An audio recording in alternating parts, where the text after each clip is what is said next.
Bismillahirrahmanirrahim. Assalamualaikum warahmatullahi wabarakatuh.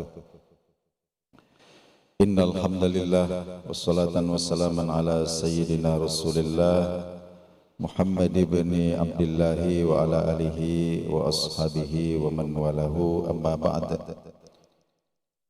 Kaum muslimin sidang jemaah salat asar rahimakumullah. Bersyukur kita kembali hadirat Allah Subhanahu wa taala. Kita ucapkan alhamdulillah. Sore hari ini kita kembali dipertemukan dalam sebuah majelis. Kita masih dalam tema kisah-kisah penebal iman. Sore ini saya akan ceritakan tentang seorang ulama yang bernama Syekh Abdurrahman Al-Jazair. Beliau ini hidup sekitar 1700-an di Aljazair, Afrika Barat. Dikutip dalam sebuah kitab, salah seorang murid beliau bercerita tentang gurunya. Guru saya itu katanya Syekh Abdurrahman, ini beliau setiap hari itu mulai bangun tidur sampai tidur lagi pekerjaannya hanya mengajar saja. Tidak ada pekerjaan yang lain, hanya mengajar. Akan tetapi saya tidak tahu dari mana kekayaan beliau yang melimpah. Ya, sehingga kami di pondoknya itu semua santrinya diberikan makan gratis, diberikan pakaian, diberikan kitab selama bertahun-tahun. Padahal pekerjaan beliau kelihatan mata hanya mengajar saja. Sampailah kemudian saya ini penasaran. Saya tanya kepada beliau, wahai Syekh, ini antum punya sumber kekayaan ini dari mana datangnya? Saya lihat sehari-hari antum tidak bekerja, tidak punya toko, tidak punya sawah, tidak punya ladang, hanya mengajar saja, tapi sanggup membiayai kami yang segini banyak. Kami makan gratis, dapat kitab gratis, bahkan kadang-kadang dikasih uang saku. Ini dari mana datangnya ini? Ya, guru saya ini kemudian tersenyum, lalu kemudian mengatakan, apa yang kalian nikmati selama bertahun-tahun ini adalah berkah harta karena meninggalkan yang haram. Ini berkah harta yang berasal dari sesuatu, ya, atau sebab yaitu meninggalkan yang haram. Bagaimana ceritanya? Nah, maka kemudian Syekh Abdurrahman ini berkisah. Waktu saya kecil, katanya, saya ini berasal dari Mekah. Ternyata beliau orang Mekah. Nah, dalam perjalanan saya menuntut ilmu di Mekah itu, suatu saat saya mengalami musibah. Semua bekal saya hilang, diambil orang. Sehingga saya terlunta-lunta, tidak punya tempat tinggal dan kelaparan. Nah, suatu hari ketika saya sudah memuncak kesulitannya, saya berjalan menuju Ka'bah, kemudian singgah di tempat-tempat pembuangan sampah. Barangkali ada sisa-sisa makanan yang bisa saya makan. Ternyata kemudian tidak ada yang saya dapatkan, sehingga saya berjalan menuju Ka'bah itu sudah dalam keadaan sempoyongan, sampai kemudian saya pingsan. Saya pingsan saking laparnya. Nah, ketika siuman sadar dari pingsannya itu, beliau mengatakan, tiba-tiba di dekat saya itu saya lihat ada apa itu istilahnya, tas-tas dari kain yang kecil berwarna hitam tergeletak. Nah, ketika saya buka, ternyata isinya adalah sebuah kalung dengan permata yang sangat indah berwarna biru, sangat besar, indah. Tidak pernahlah saya lihat ada batu permata yang begitu indah sebelumnya seperti itu. Lalu kemudian berpikirlah, muncullah, terbetilah dalam pikiran saya, wah ini saya dalam keadaan darurat. Saya kalau tidak makan ini bisa mati.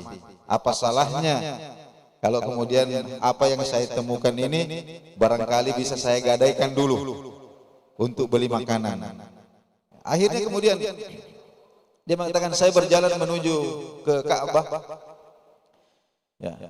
Dan ketika sampai di dekat Ka'bah, di situ saya lihat ada orang tua yang sedang berdiri, ya, mengumumkan bahwa dia punya barang yang hilang.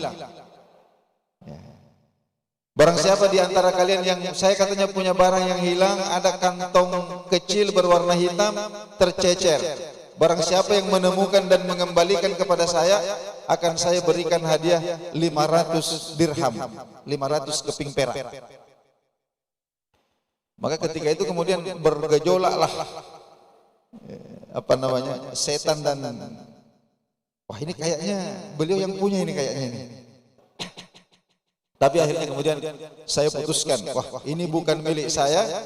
Bahkan jika dia pun memberikan hadiah, sebenarnya saya tidak punya hak untuk menerima hadiah itu karena bungkusan ini adalah miliknya. Akhirnya saya menemui orang tua itu. Saya tanyakan, apa isinya? Kemudian beliau katakan, itu kalung permatanya begini-begini. Maka saya tunjukkan kepadanya, kalau begitu ini adalah milik Anda. Maka kemudian orang tua ini hendak memberikan saya uang 500 dirham, tapi saya tolak. Kenapa? Saya mengatakan ini barang milik Anda. Jadi saya ini meskipun Anda tidak memberikan hadiah, tetap wajib saya kembalikan. Jadi di sini kita belajar. Kadang-kadang kita menemukan barang ini nunggu dulu ada sayembaranya. Padahal sebenarnya tidak diberikan hadiah pun kita wajib untuk kembalikan kepada yang punya ini. Akhirnya beliau tolak. Maka kemudian hadirin Allah Subhanahu wa taala, setelah pertemuan itu waktu pun berlalu. Syekh Abdul Rahman mengatakan, setelah selesai saya menimba ilmu di Mekah, maka saya kemudian berlayar naik kapal laut, ya, untuk mengajar di suatu tempat. Nah, di tengah perjalanan kapal kami ini diamuk badai sampai tenggelam. Saya dengan beberapa orang kemudian terdampar di suatu pulau, di daerah India. Terdampar di suatu pulau di daerah India. Nah, beberapa teman saya ini kemudian karena mereka masih punya ongkos, mereka kemudian melanjutkan perjalanan. Sementara karena saya tidak punya ongkos, maka untuk beberapa waktu saya menetap di tempat itu. Ya. Akhirnya saya mencari masjid. Di situ kemudian saya tinggal. Kemudian ternyata penduduk di sekitar masjid ini tidak bisa membaca, tidak bisa menulis kebanyakan. Akhirnya saya mengajar membaca, mengajar menulis, sekaligus menjadi imam di masjid itu. Sampai kemudian penduduk desa itu ternyata jatuh cinta kepada Pak Imam ini. Akhirnya mereka berpikir, ini Pak Imam ini umurnya, Syekh Abdul Rahman ini umurnya sudah pantasnya sudah punya istri. Ya, bagaimana kalau kita tawarkan kepadanya untuk menikah dengan salah seorang putri dari kampung kita ini? Mana yang dia suka? Ya. Akhirnya kemudian hadirin ditawarkanlah kepada Syekh Abdul Rahman itu, bagaimana kalau antum menikah? Dengan siapa? Saya ini tidak punya uang. Pokoknya kamu tidak usah pikir itu. Kau pilih saja mana di antara anak-anak gadis kami yang paling kamu senangi. Tapi sesepuh desa itu mengatakan, di sini ada seorang gadis, ayahnya itu kira-kira meninggal 3 atau 4 tahun yang lalu. Itu orang tua yang paling saleh di tempat kami ini. Beliau yang bangun masjid ini. Dan orangnya cantik sekali. Kemudian sabar. Seandainya kamu berkenan untuk melihat, lihatlah dulu itu. Kalau kamu setuju, maka itulah yang akan kami nikahkan kepadamu. Ini hadirin Allah Subhanahu wa taala, singkat cerita, terjadilah pernikahan ini. Nah, di malam pertama Syekh Abdurrahman menceritakan, ketika saya masuk ke dalam kamar untuk menemui istri saya, begitu saya buka penutup wajahnya, saya langsung pingsan. Saya langsung pingsan. Ya. Setelah siuman, orang-orang kampung di situ mengatakan, wah, apakah Anda katanya tidak senang dengan anak gadis ini? Si Abdurrahman mengatakan, tidak, saya bukannya tidak senang, cuma saya begitu kagum, ya, bagaimana Allah itu mengatur sesuatu. Kenapa bisa katanya? Ketika saya buka penutup wajah istri saya itu, saya lihat lehernya, di lehernya itu ada kalung. Dan saya ingat betul kalung itu adalah kalung yang saya temukan puluhan tahun lalu di Mekah. Saya ingat betul, orang yang punya kalung itu orang tua. Saya ditawari 500 dirham, tapi saya tolak. Kemudian orang kampung di situ semuanya takbir, Pak. Allahu Akbar, Allahu Akbar. Maha kuasa Allah katanya. Ya. Orang tua gadis itu adalah yang Anda temui di Mekah itu. Makanya ketika katanya dia pulang di sini, dia cerita kepada kami, kalau di Mekah itu saya ketemu dengan seorang anak muda yang jujur sekali. Dan orang tua ini katanya tidak pernah berhenti berdoa semoga Allah mendatangkan anak muda itu ke sini kemudian menjodohkan dengan anaknya. Dijodohkan dengan anaknya. Hadirin dimuliakan Allah Subhanahu wa taala. Ini kisah yang menakjubkan. Ya. Bagaimana kemudian Allah Subhanahu wa taala mengatur. Ya. Coba kita renungkan dari anak muda ini menolak, dia melawan meskipun dalam keadaan kesulitan, kelaparan, dia mengatakan ini bukan milik saya. Bahkan ditawarkan hadiah kepada dia menolak. Anda tidak memberikan hadiah pun saya wajib untuk kembalikan. Karena meninggalkan yang haram ini. Coba kita bayangkan bagaimana Allah mengatur kemudian perjalanannya, bukan hari ini, bukan tahun itu, tapi mungkin puluhan tahun kemudian Allah mengatur. Kemudian Allah mengembalikan kalung itu kepadanya berikut yang pakai. Berikut yang pakai bonusnya. Kenapa? Karena meninggalkan yang haram itu. Hanya hadirin Allah Subhanahu wa taala, Syekh Abdurrahman kemudian ceritakan, setelah itu saya tinggal beberapa tahun dengan istri saya di kampung itu. Kemudian istri saya sakit sampai meninggal. Kemudian kalung itu saya warisi. Setelah itu saya tinggalkan kampung itu, kembali ke kampung halaman saya di Aljazair ini. Disitulah kemudian saya bikin masjid, bikin tempat-tempat untuk santri. Dengan modal apa? Dengan modal menjual kalung itu.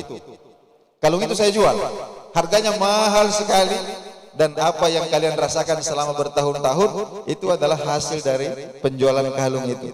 Itu adalah berkah karena meninggalkan yang haram. Hadirin yang dimuliakan Allah Subhanahu wa taala, barangkali bukan hari ini, tapi mungkin anak kita besok atau cucu kita besok yang akan merasakan berkah ketika hari ini kita berani untuk mengambil sikap. Saya tidak mau, kenapa? Karena itu haram. Allah yang akan mengatur semuanya. Pasti akan indah semuanya. Hadirin yang Allah Subhanahu wa taala, mudah-mudahan kisah singkat ini ada manfaatnya. Saya akhiri, wassalamualaikum warahmatullahi wabarakatuh.